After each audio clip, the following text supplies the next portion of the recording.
मध्य प्रदेश की राजनीति में एक बार फिर से घमासान मचा है। ये घमासान मचा है बाबा साहेब भीमराव अंबेडकर को लेकर। बाबा साहब पर आज बातचीत हो रही है, बाबा साहब पर आज राजनीति हो रही है, बाबा साहब पर आज चर्चा हो रही है। आजादी के 75 साल के बाद जो सम्मान बाबा साहब को मिल रहा है, वाकई में ये सम्मान पहले मिल जाना चाहिए था, लेकिन अब मिल रहा है। कोई बात नहीं, राजनेता देर से आए दुरुस्त आए, लेकिन आ गए। बाबा साहब अंबेडकर को वो सम्मान मिल रहा है जो मिलना चाहिए था। मध्य प्रदेश की राजनीति में बाबा साहेब अंबेडकर को लेकर एक बार फिर से मामला गर्म हो गया है। ये मामला मैं थोड़ा सा शॉर्ट में समझा देता हूं, उसके बाद इस बात पर भी चर्चा होगी कि क्या कांग्रेस की गाड़ी बाबा साहेब अंबेडकर के बिना चल नहीं सकती? क्या भारतीय जनता पार्टी वाकई में बाबा साहब का सम्मान नहीं करती है? क्या कांग्रेस दूध की धूली है, इतनी दूध की धूली है कि वो बाबा साहेब के लिए अब खुलकर मैदान में आ रही है? और जितने भी भीम आर्मी के लोग हैं, जितने भी बाबा साहेब अंबेडकर के प्रेमी हैं, उन प्रेमियों को ये लुभाने में लगी है कांग्रेस कि हमसे ज्यादा प्यार बाबा साहेब भीमराव अंबेडकर को कोई कर ही नहीं सकता। दरअसल ये मुद्दा गर्म हुआ है एमपी हाईकोर्ट की ग्वालियर खंडपीठ परिसर में बाबा साहेब अंबेडकर की प्रतिमा स्थापित करने को लेकर। दरअसल कांग्रेस चाहती है कि मध्य प्रदेश की हाईकोर्ट की ग्वालियर खंडपीठ परिसर में बाबा साहब की प्रतिमा लगे, लेकिन सरकार उसके लिए राजी हो नहीं रही है।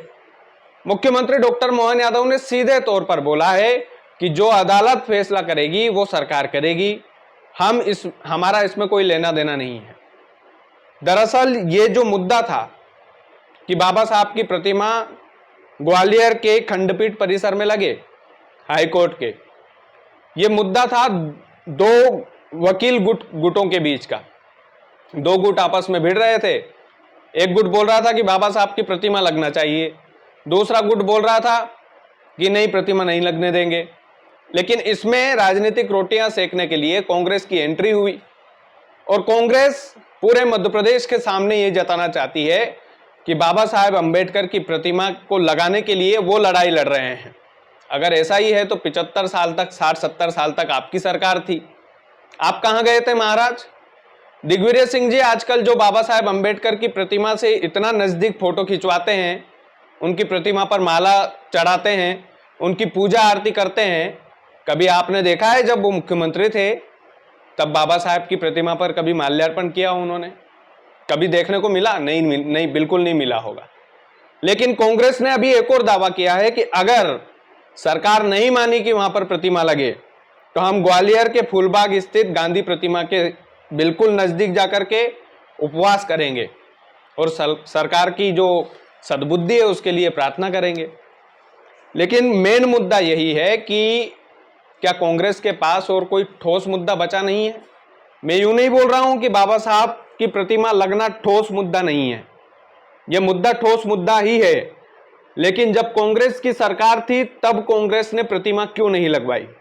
इतने दिनों तक कांग्रेस ने राज किया, तब बाबा साहेब अंबेडकर की याद कांग्रेस को क्यों नहीं आई? मुख्यमंत्री डॉक्टर मोहन यादव से जब पूछा गया इस पूरे मामले पर तो उन्होंने हाईकोर्ट के फैसले पर बात ठहरा दी। दूसरी, उन्होंने एक महत्वपूर्ण बात कही है, वो सभी लोगों को सुनना चाहिए। मुख्यमंत्री डॉक्टर मोहन यादव ने कहा कि कांग्रेस यदि इतना ही सम्मान करती थी बाबा साहेब अंबेडकर का, तो जब उनका देहांत हुआ था तब उनका अंतिम संस्कार दिल्ली में करने के लिए मना क्यों कर दिया था कांग्रेस ने? कांग्रेस के प्रधानमंत्री ने क्यों मना कर दिया था कि बाबा साहेब अंबेडकर का अंतिम संस्कार दिल्ली की धरती पर नहीं होगा, मुंबई की धरती पर किया गया? मुंबई की धरती पर भी बाबा साहेब की धर्म पत्नी के द्वारा जिद करके मुंबई की धरती पर बाबा साहेब अंबेडकर का जो देहांत हुआ था, उनके पार्थिव शरीर को वहां पर जो है पूरा अंतिम संस्कार किया गया। और मुख्यमंत्री साहब ने इसमें एक और बात एडअप की है, महत्वपूर्ण बात है। महत्वपूर्ण बात यह है कि बाबा साहब के पार्थिव शरीर को जिस विमान से ले जाया गया मुंबई तक, उसका किराया भी बाबा साहब की पत्नी ने दिया था, सरकार के द्वारा नहीं ले जाया गया। सरकार किसकी थी? कांग्रेस की थी। तो भाई साहब, यदि इतना ही आप सम्मान करते, इतना ही दिल में प्रेम था बाबा साहब के लिए, तो आप पहले नहीं कर लेते क्या सम्मान? आज जो बाबा साहेब अंबेडकर की जन्म स्थली है इंदौर के पास मऊ, वहां पर जाएंगे ना आप, तो वहां पर आप देखिएगा तो बिल्कुल तीर्थ स्थल की तरह सजा धजा है। और वहां की जब नेम प्लेट देखेंगे तो सारे के सारे जो तीर्थ स्थल को सजाया गया है वो प्रधानमंत्री नरेंद्र मोदी जी के कार्यकाल में सजाया गया है, इसमें कोई दो राय नहीं है। क्यों मनमोहन सिंह के कार्यकाल में नहीं सजाया गया? क्यों किसी कांग्रेस के प्रधानमंत्री ने यह हिमाकत नहीं की कि बाबा साहेब अंबेडकर को इतना सम्मान मिले, उनकी जन्मस्थली को सजाया जाए? क्यों पहले यह चलन नहीं था कि बाबा साहब की जब पुण्यतिथि हो, जब उनका जन्म दिवस हो, तो भारत का हर एक नेता उनकी जन्मस्थली पर जाकर माल्यार्पण करे? यह तो अभी 2014 के बाद ही होने लगा है। तो कांग्रेस के पास अब केवल बाबा साहब का सहारा है, इसके अलावा और कोई मुद्दा उनके पास है नहीं। पहली चीज यह है, मुद्दा होना चाहिए विपक्ष के पास कि वो मध्य प्रदेश के युवाओं के लिए जो परीक्षा भर्ती हो रही है उसमें कितने घोटाले हो रहे हैं। कभी आपको कोई नेता दिखा है जिसने ये बोला है कि एमपी पुलिस की भर्ती में घोटाले की बात सामने आई है तो हम सरकार के खिलाफ प्रदर्शन करेंगे? कभी आपको ये आया है कि एमपीपीएससी में दिव्यांगों का जो कोटा होता है उस कोटे में बेफिजूल तरीके से दस्तावेज में हेरफेर करके कई छात्र निकल जाते हैं, बाद में उनके वीडियो डांस करते हुए वायरल होते हैं? उसके लिए हम आवाज उठाएंगे। कभी किसी कांग्रेस के नेता से सुना है कि बेरोजगार युवाओं के लिए लड़ाई हम लड़ेंगे? कभी कांग्रेस के किसी नेता से सुना है कि भैया हम हमारे मध्य प्रदेश की धरती पर सरकार को ऐसे भ्रष्टाचार नहीं करने देंगे, बच्चों के भविष्य के साथ खिलवाड़ नहीं करने देंगे? मध्य प्रदेश सरकार के कुछ 2-4 मंत्री हैं जो फर्जी डिग्रियां लेकर के अपने आप को डॉक्टर बताते हैं, कभी उसके खिलाफ कांग्रेस ने प्रदर्शन करने की कोशिश की है? ये तमाम सारे मुद्दे हैं, लेकिन आज मुद्दा बाबा साहब पर कांग्रेस आकर अटक गई है। अच्छी बात है, मैंने बोला है कि आज आजाद भारत के 75 साल के बाद बाबा साहब को इतना सम्मान दिया जा रहा है, इतना उनकी पूजा अर्चना करने का एक तरीके से प्रपंच रचा जा रहा है, ढोंग रचा जा रहा है, ताकि आने वाले समय में मध्य प्रदेश की जो राजनीति है वो बाबा साहब भीमराव अंबेडकर के ऊपर की जाए और उसका सीधा फायदा कांग्रेस पार्टी ले।